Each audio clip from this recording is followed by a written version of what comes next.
All right, here we go. The ship has landed on the shores of the NFC South, but these aren't the same Buccos you might be used to. With a new captain in charge, they're locked and loaded, unleashing the cannons at will, ready to invade. The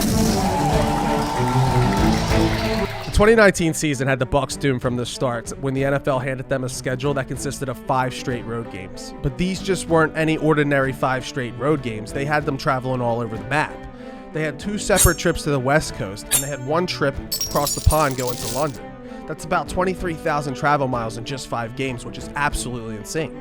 To no one's surprise, the Bucs went 1-4 during that 5-game stretch. Can you blame them? But they actually ended up finishing the season 7-9, and under first-year head coach Bruce Arians, all things considered, it's actually not that bad. But enough about the schedule. If we're being real honest with ourselves, the problem in Tampa last year was the quarterback. How many people want to eat a W tonight? Jameis, relax. I know the secondary played pretty awful last year, but if putting your team in a hole early and often was the name of the game, you'd be inducted into the Hall of Fame. First ballot. Now, Winston actually said at his press conference at the end of the season, and I quote, "You better check your sheet. If you eliminate those," referring to the 30 interceptions he threw during the season, "I'ma be the best." But can he eliminate those? Look, if your team is serious about winning, you can't have such sloppy and erratic play at the quarterback position. He just can't be trusted in any type of high-pressure situation like a playoff game. You kind of need to win those, right? And that's the real problem. You can't teach instincts, and at this point, Jameis is what he is. What are you? An idiot sandwich. Idiot sandwich what? An idiot sandwich, Chef Ramsay. You said what? Jameis signed with who? The Saints? The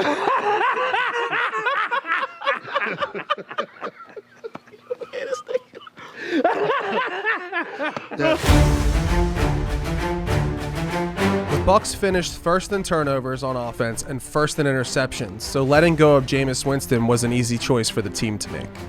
With the Bucs ranking 24th in rushing yards and 28th in yards per attempt, which is probably worse, the Bucs cut ties with running back Peyton Barber, who wasn't contributing much to the running game. And finally, the Bucs let wide receiver Rashad Perriman test the free agent market, who ultimately found a home with the New York Jets. With Mike Evans and Chris Godwin's stronghold on the outside, he was expendable since his market price was more than what they were willing to give him.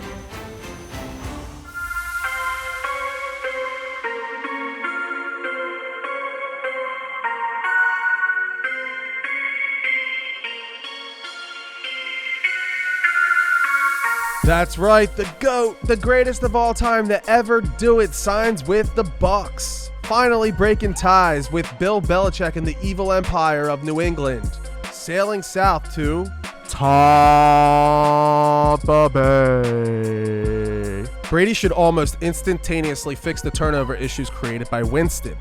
Now, we saw a drop-off in Brady's production last year, leaving many to question if Father Time has finally caught up. But before the 2019 season, Brady has actually ranked out as a top 5 quarterback in the NFL for 5 consecutive years. With Brady out of Bill Belichick's shadow, you can bet he'll be determined more than ever to win his own ring. But the buck doesn't stop here.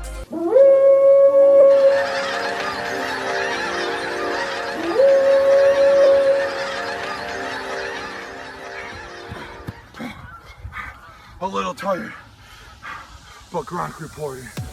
That's right, they were also able to pry out the Gronkster out of retirement after just 1 year, and they only gave up a 4th-round pick in the process to take him off New England's hands. What?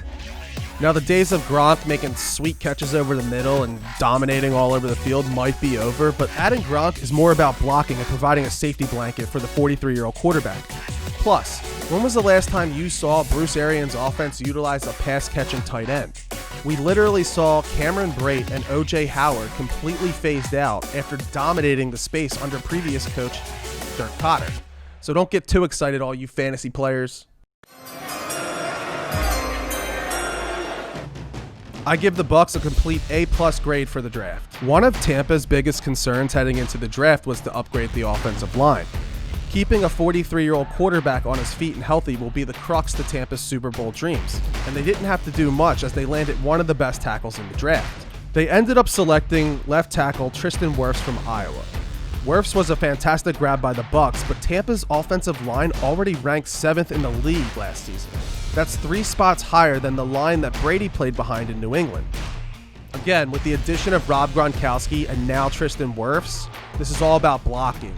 Brady now has all the time he needs in the world to distribute the ball to this absolutely loaded offense. One of my favorite picks from the Buccaneers and my sleeper is wide receiver Tyler Johnson from Minnesota.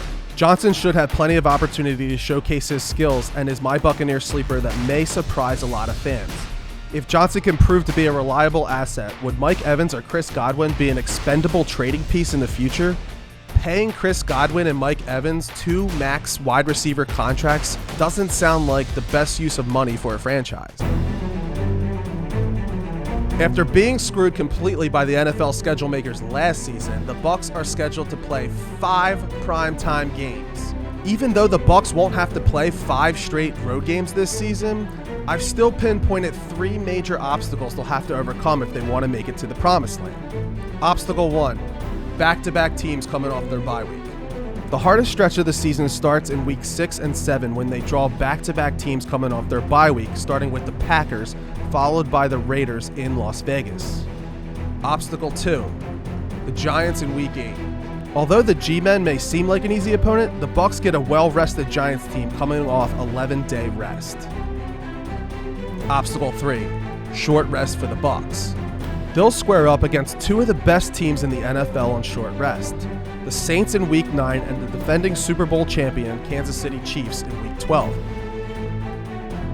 Now this might not seem like a big deal, but short rest equals less time to heal and less preparation.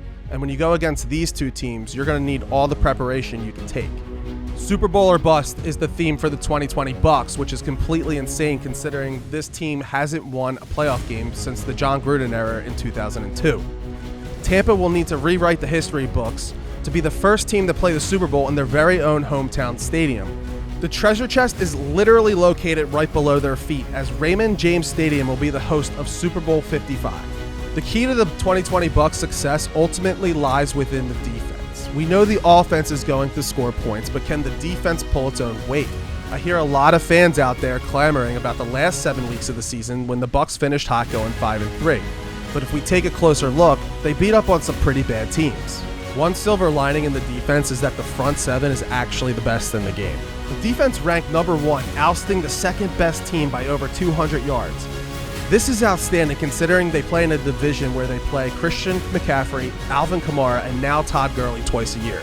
Barring injuries, when Arians is playing with a full deck, history shows us that he should be able to get to the double-digit mark in the win column. No doubt, with some choppy waters along the way, I'm fully expecting these 2020 Bucs to unleash the Kraken and make a deep run into the playoffs.